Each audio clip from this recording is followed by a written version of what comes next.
Bonjour et bienvenue sur Déco TV. Mon nom est Inès Dave et je suis ravie de vous accueillir dans votre émission Point de vue. Cette semaine, nous nous sommes intéressés à un sujet qui cadre dans le sens scolaire. Nous parlons ici de ces jeunes-là qui s'accordent les faveurs des professeurs et des supérieurs hiérarchiques pour avoir des notes. Vous savez, dans la course pour l'excellence, les jeunes utilisent toutes les voies.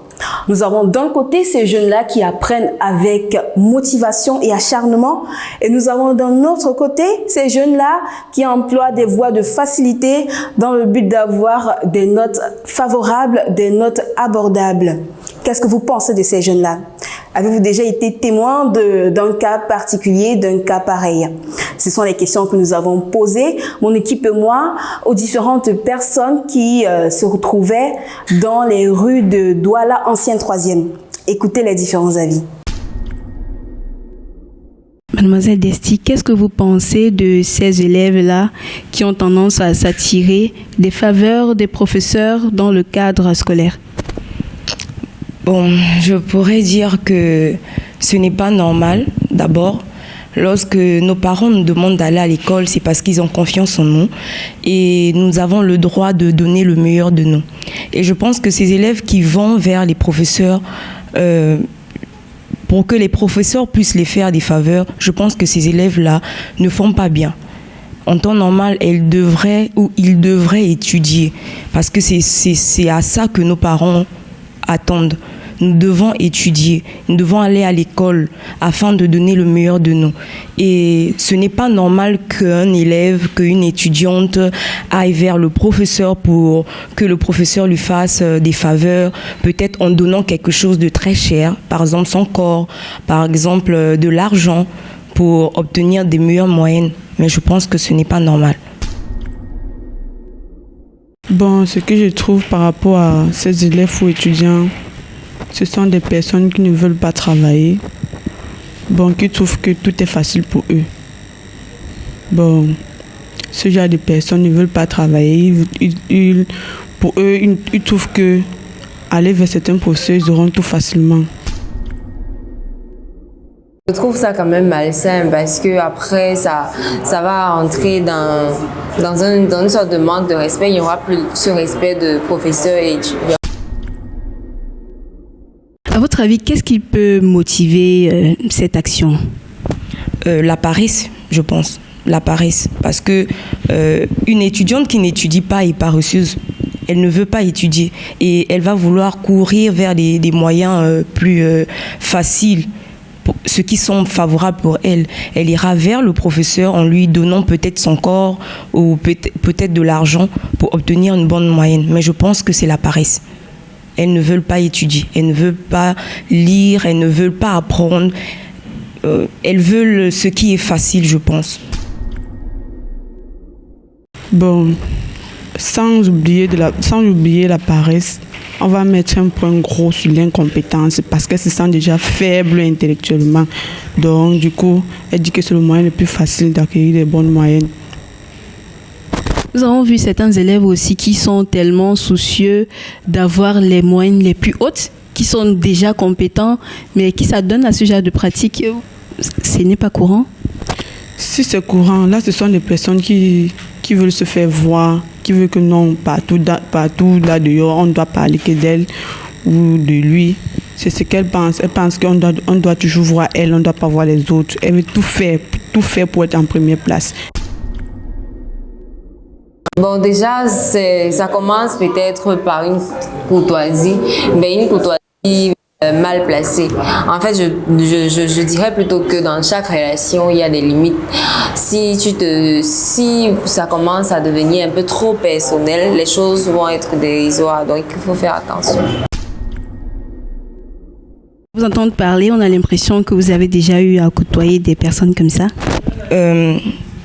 Pas vraiment, mais j'ai eu à entendre venant des aînés, des parents, des histoires passées selon ce cas.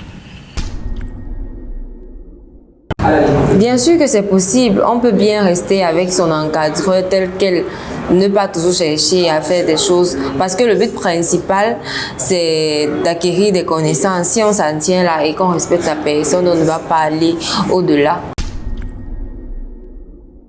Et quels conseils donneriez-vous à ces jeunes, à ces confrères qui sont tentés justement d'utiliser cette voie-là?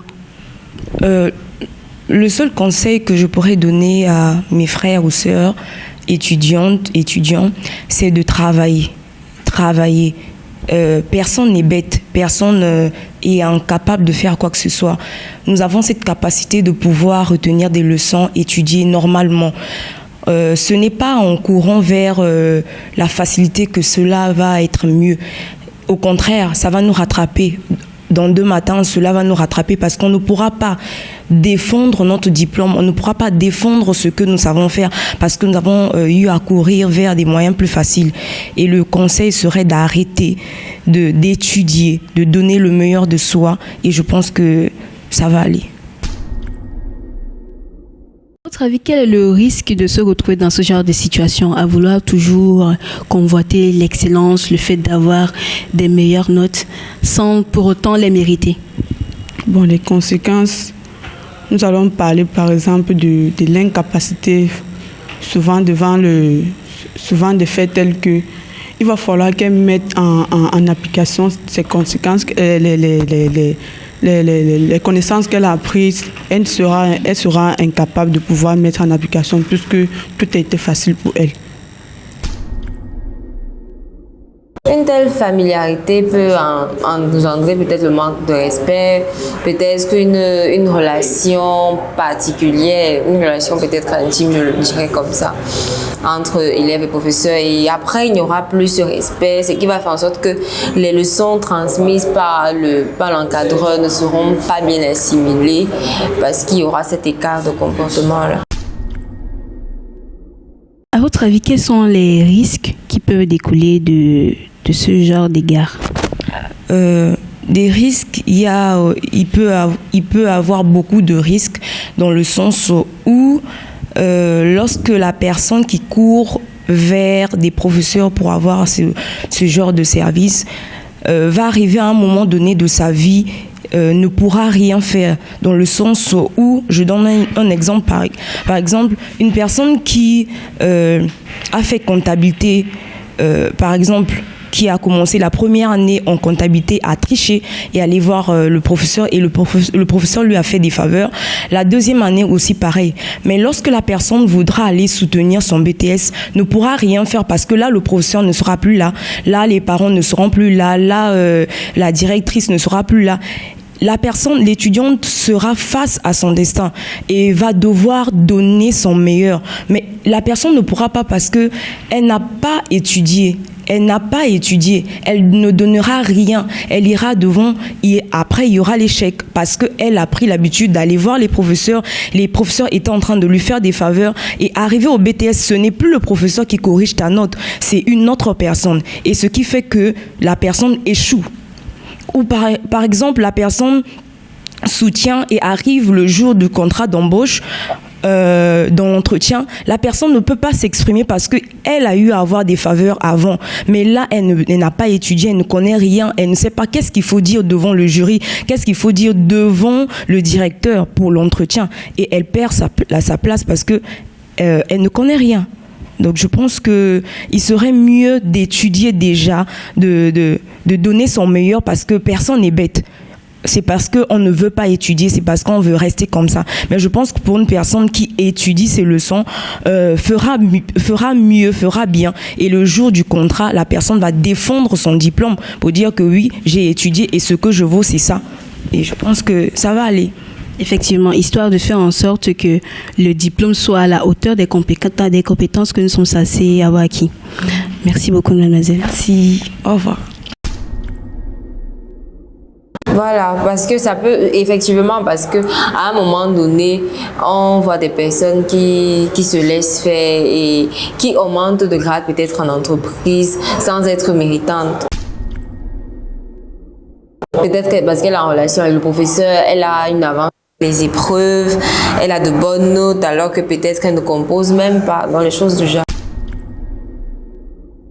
Et dans ce cas, quel conseil donneriez-vous à ceux ou celles-là qui s'adonnent à ce genre de pratique quotidiennement? Le conseil que je peux leur donner, c'est que dès maintenant, qu'ils oublient ce que c'est que la facilité de se mettre au travail. Pensez qu'aujourd'hui, rien n'est facile.